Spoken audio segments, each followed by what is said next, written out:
One की शांत गलियों में एक साधु रहते थे, जिन्हें लोग बस बाबा कहकर बुलाते थे।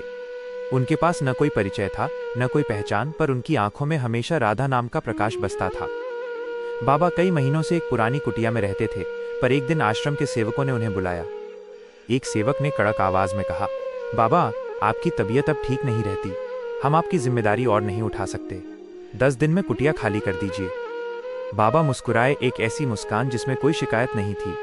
उन्होंने धीरे से कहा, तुम सही हो, मेरा ठेकेदार तो बस राधा ही है। 10 दिन नहीं, मैं 10 मिनट में चला जाता हूँ। बिना क्रोध, बिना शिकायत बाबा कुटिया से निकल पड़े। शरीर बीमार था, पर मन में अटूट विश्वास। चलते चलते वो बस यही जपते रहे, राधा, बस तू ही सहारा। वो टीला जहां दिल टूटकर बह गया। बाबा धीरे धीरे चलकर मदन मोहन मंदिर के पास एक ऊंचे टीले पर चढ़ गए।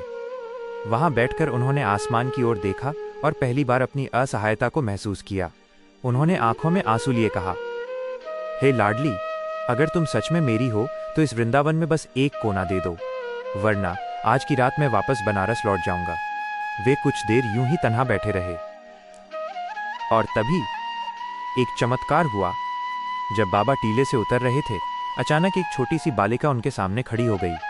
गौरवर्ण, चमकीली आंखें, पैरों में घुंघरू की हल्की छन छन। वो मुस्कुरा कर बोली, जागो बाबा, जाएगो बाबा। कभी उनके चारों ओर घूमती, कभी फूल उठाकर बाबा की ओर फेंकती। बाबा ने हाथ बढ़ाया, पर जैसे ही वो थोड़ा आगे बढ़े, वो बालिका हवा में घुलती सी गायब हो गई। पास के साधुओं से पूछने पर वे हंसकर बोले, बाबा, यहां वर्षों से कोई बच्चा नहीं आया, आपको कोई दिव्य दर्शन हुआ होगा। बाबा समझ गए, ये कोई साधारण बालिका नहीं, ये तो लाडली का स्वरूप था जो उन्हें आश्वासन देने आया था। लाडली की व्यवस्था कब कहां से हो जाए, कोई नहीं जानता।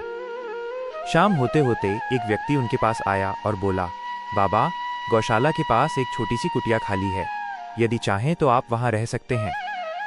बाबा ने सिर झुका दिया। वो समझ चुके थे, ये संयोग नहीं, यह कृपा थी। उस दिन से जैसे वृंदावन ही उनका घर बन गया। जब भूख लगती, कोई रोटी छोड़ जाता। जब ठंड लगती, किसी ने चादर डाल दी। हर पल एक संदेश मिलता, मैं हूं बाबा, मैं यही हूं। उसी छोटी सी कुटिया से एक विरक्त साधु धीरे धीरे रसिक संत बन गया।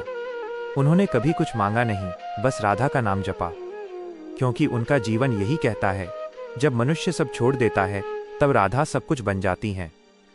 जय श्री राधे, जय लाडली रानी। यह कहानी अब पढ़ने में लगभग